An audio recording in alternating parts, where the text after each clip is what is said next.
दोस्तों, दुनिया का सबसे बड़ा फासला अमीर गरीब का नहीं, भूख और सपनों का होता है। आज की कहानी एक ऐसे लड़के की है जिसके पास स्कूल का बैग नहीं, जूते नहीं, दो वक्त की रोटी भी मुश्किल से मिलती थी। फिर भी उसने भारत के सबसे बड़े गणित प्रोफेसर को घुटने टेकने पर मजबूर कर दिया। जो सवाल टीचर को सॉल्व करने में 20 साल लगे, मैं यह सॉल्व नहीं कर पाऊंगी। उसी सवाल को कचरा बिनने वाला सूरज सिर्फ 1 मिनट में सॉल्व कर गया। आइए देखते हैं उसने यह कैसे किया है। सुबह की धूप अभी ठीक से निकली भी नहीं थी कि शहर के सबसे फेमस और महंगे आर्यभट्ट इंटरनेशनल स्कूल के गेट पर हलचल शुरू हो गई। यह स्कूल रईसों के बच्चों के लिए था, जहां टैलेंट से ज्यादा पैसों के दम पर एडमिशन मिलता था। बड़ी बड़ी गाड़ियां रुक रही थी और एसी कारों से बच्चे उतर रहे थे। उनके कपड़े चमक रहे थे। उनके जूतों पर धूल का एक कण भी नहीं था। लेकिन इसी चमकदमक से दूर स्कूल की दीवार के ठीक बाहर कूड़े के ढेर के पास एक 12 साल का लड़का खड़ा था। उसका नाम था सूरज। सूरज का हुलिया ऐसा था कि लोग उसे देखकर मुंह बना लेते थे। उसके कपड़े गंदे थे, शर्ट के बटन टूटे हुए थे और पैरों में अलग अलग रंग की हवाई चप्पलें थी, जो शायद उसे किसी कचरे के डिब्बे में मिली होंगी। उसके कंधे पर प्लास्टिक का एक बड़ा सा बोरा लटक रहा था। लेकिन अगर आप ध्यान से सूरज की आंखों में देखते तो वहां आपको भूख नहीं, एक अजीब सी चमक दिखाई देती।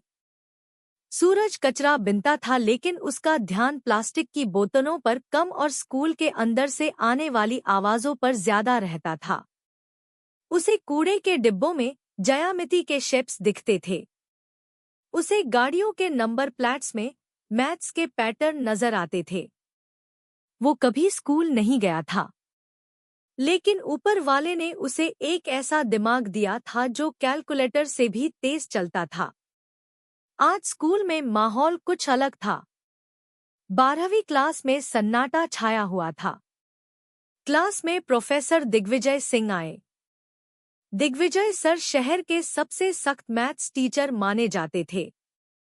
उनके बारे में कहा जाता था कि उनके सवाल बच्चों के पसीने ही नहीं, जान भी निकाल देते हैं।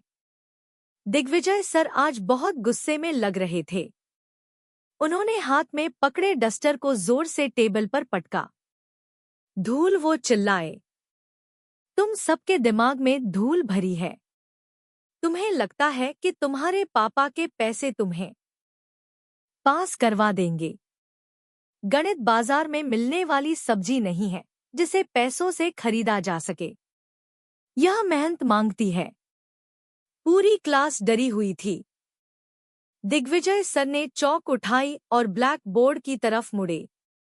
उन्होंने बोर्ड पर एक सवाल लिखना शुरू किया। यह कोई आम सवाल नहीं था। यह फॉर्मेट्स लास्ट थ्योरम और क्वांटम मैथ्स का एक ऐसा उलझा हुआ सवाल था जिसे देखकर अच्छे अच्छे प्रोफेसर्स के हाथ कांप जाएं। बोर्ड पर अजीबोगरीब निशान और नंबर भर गए। 10 मिनट तक वो लिखते रहे। जब वह पीछे मुड़े तो उनकी आंखों में एक चैलेंज था। यह सवाल, उन्होंने भारी आवाज में कहा, मैंने अपनी जवानी के 15 साल इसे हल करने में लगा दिए। यह आज भी अधूरा है। मैंने इसे दी इम्पॉसिबल इक्वेशन नाम दिया है। मैं तुम अमीर बच्चों को खुली चुनौती देता हूँ। तुम्हारे पास इंटरनेट है, ट्यूटर्स हैं, दुनिया भर की किताबें हैं। अगर कल सुबह तक किसी ने इसका सही जवाब निकाल दिया तो मैं अपनी टीचिंग की नौकरी छोड़ दूंगा और उस स्टूडेंट को अपनी सोने की घड़ी इनाम में दूंगा। क्लास का टॉपर, जिसका नाम विक्रम था, उसने चश्मा ठीक करते हुए सवाल को देखा और मन ही मन हार मान ली। यह सवाल सिलेबस के बाहर नहीं, दुनिया के बाहर का था। घंटी बजी और प्रोफेसर गुस्से में पैर पटकते हुए बाहर चले गए। बच्चे भी बड़बड़ाते हुए निकले। पागल है बुढ़ा, विक्रम ने अपने दोस्त से कहा। यह सवाल कोई इंसान हल कर ही नहीं सकता। लेकिन किसी ने ध्यान नहीं दिया कि क्लास की खिड़की के बाहर लोहे की जाली से चिपका हुआ सूरज खड़ा था। उसकी काली पड़ी उंगलियां जाली को कसकर पकड़े हुए थी। उसकी नजरें उस बोर्ड पर लिखे सवाल पर जमी हुई थी। उसे वह सवाल डरावना नहीं लग रहा था। उसे वह सवाल एक खूबसूरत कविता जैसा लग रहा था। नंबर उसके दिमाग में नाचने लगे। उसे ऐसा लगा जैसे वह सवाल उससे बात कर रहा हो, उसे बुला रहा हो। सूरज वहां तब तक खड़ा रहा जब तक चपरासी ने उसे डंडा दिखाकर भगा नहीं दिया। भाग यहां से भिखारी, स्कूल को गंदा कर रहा है, चपरासी चिल्लाया। सूरज भाग गया लेकिन उसका दिमाग वहीं क्लासरूम में छूट गया था। दोस्तों, कहानी में आगे क्या हुआ, यह जानने से पहले अगर आप ऐसी ही दिल को छू लेने वाली कहानियां सुनना पसंद करते हैं तो अभी हमारे चैनल को सब्सक्राइब कर लें ताकि कोई भी नई कहानी आपसे मिस ना हो। रात हो चुकी थी। शहर सो रहा था, लेकिन सूरज की झुग्गी में नींद नहीं थी। उसका शराबी पिता खर्राटे ले रहा था और माँ बीमार पड़ी थी। घर में खाने को कुछ नहीं था। सूरज का पेट भूख से मरोड़ रहा था, लेकिन आज उसे भूख से ज्यादा बेचैनी उस सवाल की थी। वो सवाल उसे सोने नहीं दे रहा था। उसके दिमाग में बार बार वो सिंबल्स आ रहे थे। रात के 2 बजे जब रहा नहीं गया तो सूरज उठा। उसे लगा कि अगर वह उस सवाल को हल कर लेगा तो शायद उसके मन का शोर शांत हो जाएगा। वो चुपके से अपनी झुग्गी से निकला और स्कूल की तरफ दौड़ा। स्कूल का पिछला गेट टूटा हुआ था जहां से वह अक्सर प्लास्टिक उठाने अंदर घुसता था। आज वह प्लास्टिक उठाने नहीं, कुछ सीखने जा रहा था। स्कूल के गलियारे अंधेरे में डूबे थे। गार्ड सामने वाले गेट पर सो रहा था। सूरज परछाई की तरह क्लासरूम की खिड़की तक पहुंचा। खिड़की खुली थी। वो अंदर कूद पड़ा।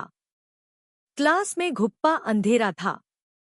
बस बाहर स्ट्रीट लाइट की हल्की रोशनी आ रही थी जो सीधे ब्लैक बोर्ड पर पड़ रही थी। बोर्ड पर वो सवाल अभी भी वैसे ही लिखा हुआ था जैसे कोई भूत मुंह खोले खड़ा हो। सूरज धीरे धीरे आगे बढ़ा। उसके पैर कांप रहे थे। डर इस बात का नहीं था कि वह पकड़ा जाएगा। डर यह था कि क्या वो इसे कर पाएगा। उसने टीचर की मेज से एक चौक का टुकड़ा उठाया। वो चौक उसके खुरदरे गंदे हाथों में अजीब लग रही थी। उसने लिखना शुरू किया। खट खट सन्नाटे में चौक की आवाज गूंजने लगी। पहले वो धीमा था लेकिन जैसे जैसे सवाल सुलझता गया उसकी रफ्तार बढ़ती गई। सूरज भूल गया कि वह भूखा है। वो भूल गया कि वो एक कचरा बीनने वाला है। इस वक्त वो सिर्फ एक गणितज्ञ था। उसके दिमाग में कायनात के सारे ताले खुल रहे थे। उसे वो रास्ता मिल गया था जो प्रोफेसर दिग्विजय को 15 साल में नहीं मिला। पसीने से भीगा धूल में सना सूरज 3 घंटे तक लगातार लिखता रहा। पूरा बोर्ड भर गया और अंत में उसने एक बॉक्स बनाया और उसमें जवाब लिखा 0। इतना बड़ा तूफान और जवाब सिर्फ 0। सूरज पीछे हटा। उसने बोर्ड को देखा और उसके चेहरे पर एक ऐसी मुस्कान आई जो शायद उसे पेट भर खाना खाने पर भी ना मिलती। उसने चौक रखी, खिड़की से कूदा और रात के अंधेरे में अपनी दुनिया कूड़े के ढेर की तरफ वापस चला गया। अगली सुबह 8 बजे प्रोफेसर दिग्विजय क्लास में आए। उनका मूड कल से भी ज्यादा खराब था। हाँ भाई, किसी ने कोशिश की? उन्होंने ताना मारते हुए पूछा। पूरी क्लास शांत थी। विक्रम खड़ा हुआ। सर, हमने गूगल पर भी चेक किया। ऐसा सवाल कहीं नहीं है। यह गलत सवाल है। प्रोफेसर हंसने ही वाले थे कि उनकी नजर बोर्ड पर पड़ी। उनका हाथ कांपने लगा। वो धीरे धीरे जैसे किसी जादू के असर में हो बोर्ड की तरफ बढ़े। क्लास के बच्चे हैरान थे। सर, क्या देख रहे हैं? प्रोफेसर बोर्ड के बिल्कुल करीब गए। उन्होंने चश्मा उतारा, पोंछा और फिर पहना।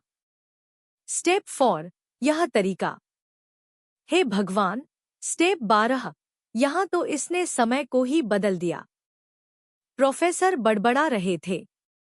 उनकी आंखों से अविश्वास के आंसू बहने लगे। यह नामुमकिन है। यह बिल्कुल सही है। यह परफेक्ट है। वो अचानक पलटे और चिल्लाए। किसने किया यह? झूठ मत बोलना। तुम में से किसकी इतनी हिम्मत है जो मेरे 15 साल की मेहनत को एक रात में सुलझा दे? क्लास में सन्नाटा था। विक्रम बोला, सर हम कसम खाते हैं। कल शाम को जब हम गए थे तो बोर्ड खाली था। रात में क्लास बंद थी। प्रोफेसर ने अपना सिर पकड़ लिया। कोई तो आया था। कोई ऐसा जिसका दिमाग आइंस्टीन जैसा है। यह लिखाई देखो इसे। यह किसी सदे हुए स्टूडेंट की नहीं है। यह किसी आजाद हाथ की लिखावट है। उन्होंने तुरंत प्रिंसिपल और सिक्योरिटी को बुलाया। सीसीटीवी फुटेज चेक किया गया। ब्लैक एंड व्हाइट स्क्रीन पर रात के 3:30 बजे एक छोटी सी परछाई खिड़की से कूदती हुई दिखाई देती है। कपड़े फटे हुए, बाल बिखरे हुए। वो लड़का बोर्ड के पास जाता है और पागलों की तरह लिखने लगता है। प्रिंसिपल ने फुटेज को जूम किया। अरे, यह तो वही कचरा बिनने वाला लड़का है जो कल गेट पर खड़ा था।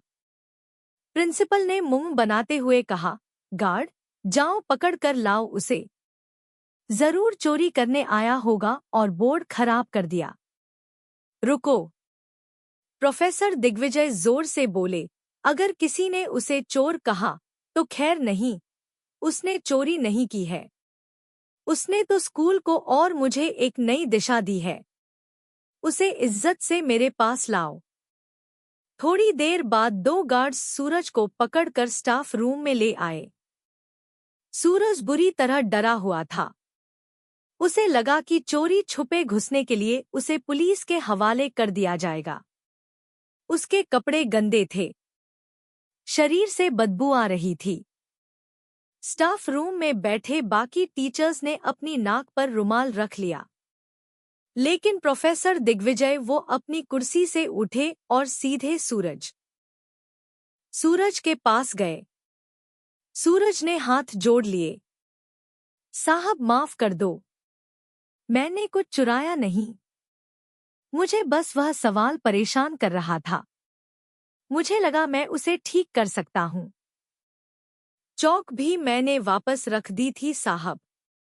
मुझे मत मारो। उसकी आंखों में आंसू थे।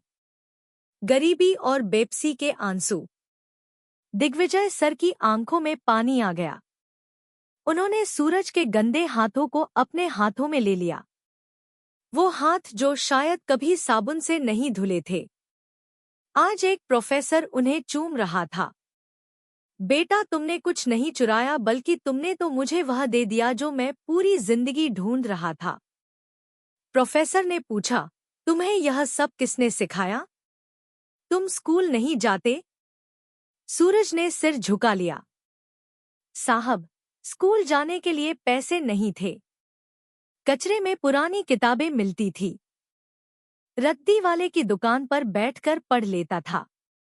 लोग कहते हैं मैं पागल हूं क्योंकि मैं दीवारों पर नंबर लिखता रहता हूं। मुझे लगा मैं गलत करता हूं। प्रोफेसर ने उसकी ठू पकड़कर उसका चेहरा ऊपर उठाया।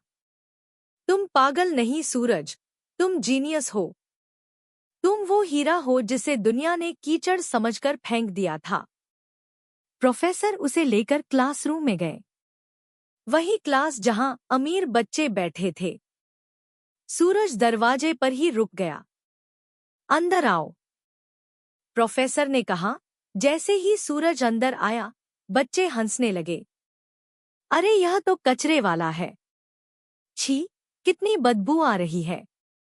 प्रोफेसर ने डस्टर पटका। खामोश, अपनी जुबान बंद रखो। आज इस कमरे में अगर कोई सबसे अमीर है तो वो यह लड़का है। तुम सबके पास पैसे हैं, लेकिन इसके पास वह दौलत है जो बांटी नहीं जा सकती। प्रोफेसर ने चौक सूरज के हाथ में भी। सूरज, क्या तुम इन्हें समझा सकते हो कि तुमने वह आखिरी स्टेप कैसे किया? सूरज ने कांपते हाथों से चौक पकड़ी। पहले उसे डर लगा, लेकिन जैसे ही चौक बोर्ड पर चली उसका डर गायब हो गया। वह समझाने लगा। उसकी आवाज में भरोसा था। उसने बताया कि कैसे उसने हवा की गति और समय को जोड़कर वह सवाल हल किया। जब उसने बोलना बंद किया तो क्लास में सुई गिरने जितनी शांति थी। जो बच्चे उसे बुरी नजर से देख रहे थे, अब उनकी आंखों में इज्जत और हैरानी थी। प्रोफेसर दिग्विजय ने अपनी कलाई से सोने की घड़ी उतारी और सूरज की कलाई पर बांध दी। वो घड़ी सूरज के पतले हाथ के लिए बहुत बड़ी थी, लेकिन उसकी चमक सूरज के आने वाले कल से कम थी। प्रोफेसर ने कहा, आज से तुम कूड़ा नहीं उठाओगे। आज से तुम कलम उठाओगे। तुम्हारी पढ़ाई, तुम्हारा खाना, तुम्हारा रहना सब मेरी जिम्मेदारी। मैं देखता हूँ कौन तुम्हें रोकता है। सूरज रो पड़ा। सूरज रो पड़ा। वो प्रोफेसर के पैरों में गिर गया। साहब, मुझे बस पढ़ने देना। मुझे भूख नहीं लगती। मुझे बस सवाल हल करने हैं। प्रोफेसर ने उसे उठाया और गले लगा लिया। उस दिन उस महंगे इत्र से महकते स्कूल में एक पसीने और कचरे की बदबू वाले लड़के ने सबको इंसानियत का पाठ पढ़ा दिया था। स्कूल के बाद सूरज बाहर निकला। उसने अपना वो पुराना गंदा बोरा उठाया। उसे एक बार देखा और फिर उसे वहीं डस्टबिन में डाल दिया। यह सिर्फ एक बोरा नहीं था। यह उसकी पुरानी जिंदगी थी जिसे वह हमेशा के लिए छोड़ रहा था। उसने आसमान की तरफ देखा। सूरज चमक रहा था, बिल्कुल उसके नाम की तरह। दोस्तों, यह कहानी हमें बताती है कि टैलेंट किसी महल का गुलाम नहीं होता। वो झोपड़ियों में भी पैदा हो सकता है। हमारे देश में न जाने कितने सूरज हैं जो रोज कूड़े के ढेर में अपना बचपन और अपना टैलेंट बर्बाद कर रहे हैं। जरूरत है तो बस एक प्रोफेसर दिग्विजय की, जो उस हीरे को पहचाने और तराशे। अगर आपके आसपास कोई ऐसा बच्चा है तो उसे बुरी नजर से मत देखिए। शायद उसकी आंखों में भी कोई सपना पल रहा हो। गरीब होना कोई पाप नहीं है, लेकिन एक टैलेंटेड बच्चे को गरीबी के कारण खो देना समाज का सबसे बड़ा पाप है। आपको यह कहानी कैसी लगी? क्या आपने भी कभी किसी ऐसे छुपे हुए टैलेंट को देखा है? कमेंट करके जरूर बताएं। और अगर इस कहानी ने आपकी आंखों में आंसू ला दिए हो तो इसे लाइक और शेयर जरूर करें। याद रखिए, असली अमीर वह नहीं जिसके पास नोट है। असली अमीर वह है जिसके पास ज्ञान है। जय हिंद।